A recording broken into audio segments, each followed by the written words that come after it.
Welcome back to the build of the SE5A Flair kit. First of all, apologies for the state of the workbench, well, the dining table. I'm afraid this is the way I work. It gets to the point where I'm unable to find anything and then I have to clear it up. My long-suffering wife just shrugs her shoulders at me. As you can see, I was successful in finishing off putting the insignia onto the fuselage. It was a real battle. In the end, for the tail, I actually used letter labels that I printed off first, then cut out, and they just had enough adhesion to allow me to use it as a mask. And that was actually relatively straightforward compared to what I'd done before. But the purpose of this is to show you what's happening with the tail surface. Now, I've decided I wanted to use real hinges. These are Havana hinges made in Germany. Really rather nice, but there's a drawback with them, and that is that they're rather too large. As you can see, as supplied, they would protrude into the open area. Now, ordinarily, that wouldn't be a problem.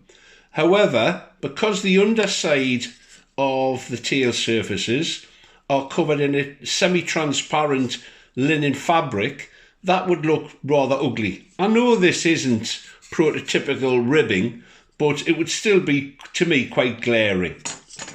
So if that wasn't the case, obviously I think you would chalk this up to give the maximum surface area. However, what I've decided to do is to trim them, shorten them, but to make up for the lack of surface area, I've actually drilled through and I'm fixing in a cocktail stick that goes right through the hinge and makes them really secure.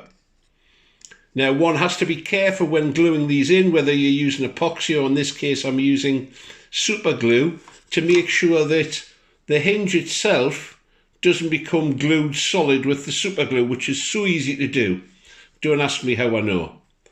So what I've used is I've applied some Vaseline with the brush to each hinge area and worked it back and forwards so that when the glue takes, it doesn't actually take to the hinge itself.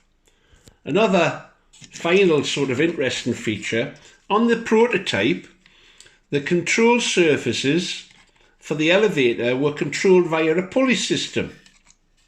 And to facilitate maintenance, there was an access hatch on the wing which allowed work to be done if anything needed to be repaired. So I've decided to do a mock-up, a very simple mock-up of that pulley, and when the covering's applied, this triangular area will be cut out, and over the surface, over the top, I'm going to glue on the access maintenance hatch, which had a transparent clear covering so that they could see what was going on underneath. I think it'll be quite prominent. No, I've seen lots of models without it, but with it on, I just think it'll draw your eye to an additional quirky feature of the design. The end has been pre-covered because it would be very difficult to cover it otherwise. I'm looking forward to getting this part of the build done.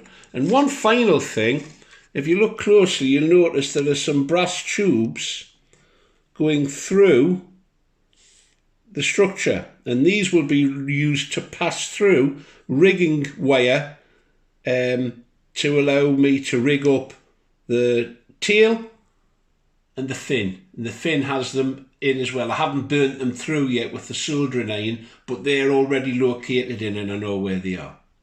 Okay, thanks for listening. Onwards and upwards. Good flying, everybody.